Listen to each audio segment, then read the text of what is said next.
The strategy of a peaceful mind. Peace means letting go of mental objects, so that nothing comes in to disturb the mind. All that's left is a nature devoid of fabrication.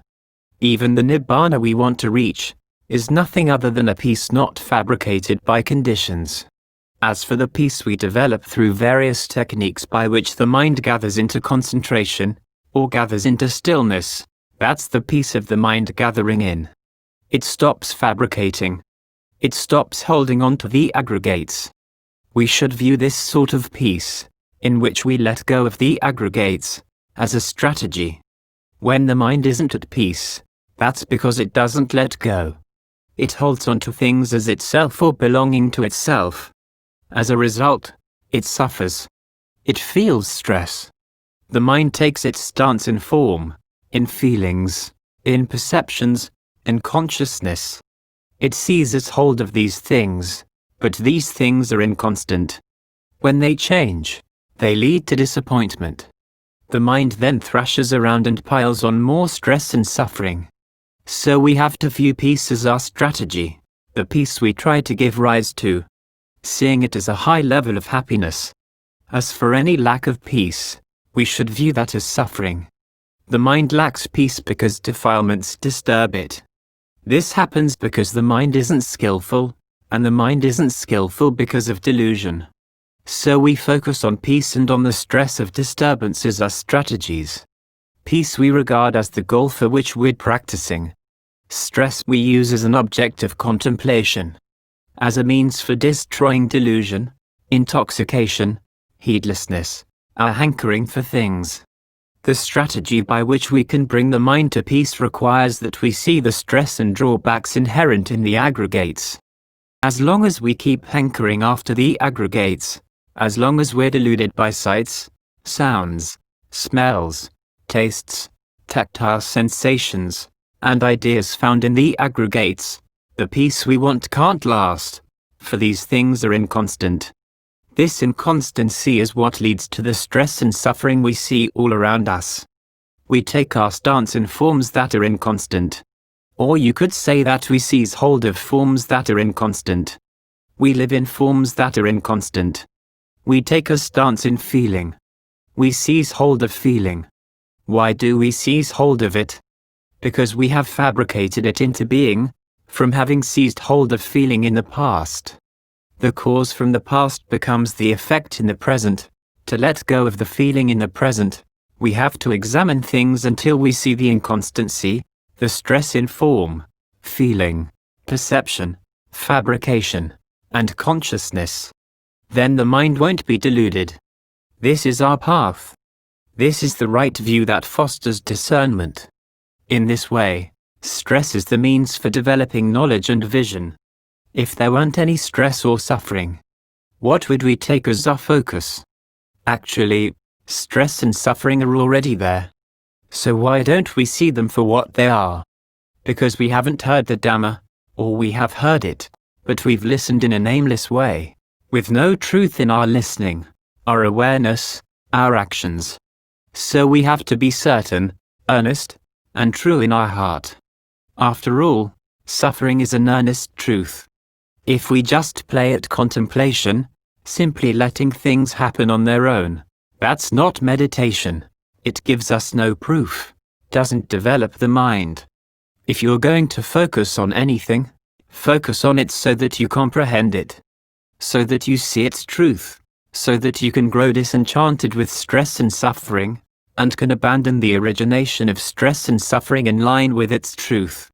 Don't just go through the motions. When I went to stay with Ajahn Mun, the first thing he spoke about was this, being truthful and earnest. He said, "You've ordained in earnestness, you didn't ordain in play, you ordained with conviction, and did it properly with the Sangha and your preceptor who admitted you to the community of monks. Everything was done in line with the Buddha's instructions, so you have your guarantee that you're a genuine monk on the conventional level. But your status as a monk isn't yet complete. You need to be earnest in your practice, to complete all three parts of the triple training: heightened virtue, heightened mind, heightened discernment, Until you gain true knowledge of what the Buddha taught, you have to practice all the way to the end, so that you can gain true knowledge, through proper discernment, of the noble truths. Stress, for instance, is a noble truth. It's right there in front of you. Why don't you become disenchanted with it? Because you don't see it, don't see the cause from which it comes. Or when you see the cause, you don't see its connection to stress. Why is that? Because delusion gets in the way. You see pretty sights, hear lovely sounds, smell nice aromas, taste good flavors, and then you fall for them. You get carried away and grasp after them, thinking that you've acquired something. As for the things you don't yet have, you want to acquire them. Once you acquire them, you fall for them and get all attached and entangled. This is the origination of suffering. When these things are inconstant, they stop being peaceful. They become a turmoil because they're inconstant all the time. Have you ever acquired anything that's constant and lasting? Has anyone ever acquired anything that's constant and lasting? When you acquire money, a home, a car, a boat, whatever, a child or a grandchild, are these things constant? Stable? Do they make the mind constant and stable? You have to contemplate suffering and stress down to the details and see all the way through. Don't just go through the motions. Focus on sights and sounds in general, everything inside or outside where the mind takes up residence. They are all just like our body. They are all based on form. Hair of the head is a form. Hair of the body, nails, teeth, skin, every part, the bones. If you took the bones out, how could the rest of the body stay? Even when you don't take them out, they're going to go on their own. Every part is going to fall away. They won't stay together like this forever. Whatever you acquire, good or bad, pleasant or unpleasant, you have to investigate it. Ask yourself, all these things that you hold on to, that you love and delight in, that you have to keep caring for, from fear of hunger, heat, cold, difficulties, pains, and illnesses, all these things that you've been caring for all along, what have you gained from them? All you've got to show is that you can't meditate and bring the mind to peace, radiance, or purity. All because you're so possessive of these things. What I'm saying here is a truth that's true for everyone. Each of these words applies to each one of us. This is the truth. It's what the Buddha said when he was summarizing the basic principle of suffering and stress. So we should use suffering and stress as our tool in destroying the origination of suffering, so that we won't be deluded by craving. If we don't make use of suffering and stress, there's no other way we can destroy it. We'll keep falling for it, delighting in it. But if we see how things are inconstant and stressful, we won't fall for craving any longer. We'll see how we've been taking birth and dying and taking birth, endlessly, all because we see this thing as delicious. That is delicious. This is sweet smelling. That is sweet smelling. This is soft. That is soft. All of this is the origination of stress. We're deluded about these things. We get infatuated with them. We don't get infatuated with suffering. As long as we're infatuated with these things, there is inconstancy, instability, separation, leading to sorrow and despair, always searching for more. What does this all come from? We have to look for both the cause and the effect, to see how they're connected, if we want to know. That's when we'll be discerning, when we gain knowledge and vision, seeing the long course. The Buddha taught the Dhamma so as to broaden our mindfulness and discernment, so that it can encompass more than just what's right in our face.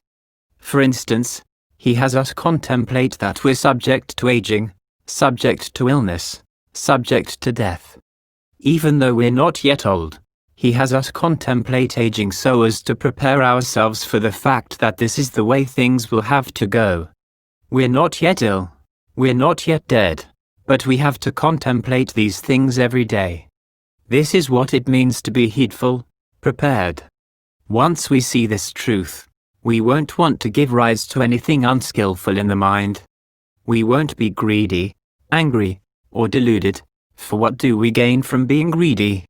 Nothing but stress. What do we gain from being angry? Nothing but stress. What do we gain from being deluded? Nothing but stress. When we see this, we'll be able to live without greed, anger, or delusion, caring for the body just enough to keep it going, just enough to develop the discernment that will enable us to see the truth. This will put an end to the burden of falling for the cycle of death and rebirth without end. Once we cast off this burden, we won't have to concern ourselves with these things any longer. We hear that nibbana is happiness, so we want to go there. We hear that meditating brings happiness, so we want to meditate, but we do it without any skillful strategies. We need skillful strategies in our listening, skillful strategies in focusing our awareness, skillful strategies in our practice. Everything requires strategies, intelligence, mindfulness and discernment within the mind. The intelligence of the mind is something really powerful, you know? It's nothing to sneeze at. But for the most part, we don't apply that power inside, we apply it outside, to material things. Whatever we put our minds to, we can accomplish. We can build all kinds of things, but we devote our power just to things outside, to solving external problems. As a result, we stay deluded about ourselves. We don't really look at ourselves. The Buddha was the first to really turn around and look at himself. He didn't build external power. He didn't claim to be special. He simply turned around to look at the mind, asking himself, if the mind is really special, why does it have to depend on other things? Why does it have to keep building up other things? Those things are inconstant, so when they change, what's left? It's all a waste of energy. All you have to do is turn around and straighten out the mind so that it doesn't fall for its fabricating. You don't have to go building anything, fabricating anything. When you see through the process of fabricating, you put an end to it. That's called the unfabricated. Nibbana is the unfabricated. No conditions can fabricate it or dress it up at all. It comes from turning around to know the heart, without fabricating or seizing hold of anything outside. This is the truth. If we don't reach this state of truth, we'll just keep on circling around. You have to know what disbands and ceases in Nibbana. You have to know what you're still deluded about that keeps getting in the way. So be intent on your meditation. Peace of mind is a strategy that we use to test the truth within ourselves. We see that when the mind lets go of the aggregates, it's happy. If you don't yet believe this, you can give it a try. When you sit in concentration, try letting go. Tell yourself that you're not going to carry these aggregates around. You're not going to get riled up about them. Whatever pains there may be, you don't have to pay them any mind. Pay attention to Bhutto, or whatever your meditation topic may be, until there's nothing left but the property of knowing. And then keep watching, watching. Letting go of anything else that comes along until the mind settles down and is peaceful. A sense of ease and pleasure will appear as your evidence. You've been able to let go of the aggregates of form, feeling, perception, and fabrication. As long as you're not involved with them, the mind is peaceful and at ease. But as soon as you get involved with them, the mind is immediately in a turmoil. This is your strategy for seeing stress, for knowing stress. When the mind isn't peaceful, that's stress. As soon as we see this, we'll grow disenchanted. Whatever comes to disturb the mind, there's stress in the process of fabrication, which is conditioned by ignorance. So we should focus on studying the mind, developing the mind. Once you've brought the mind to peace, you should use that peace as a strategy to contemplate stress so as to disband it.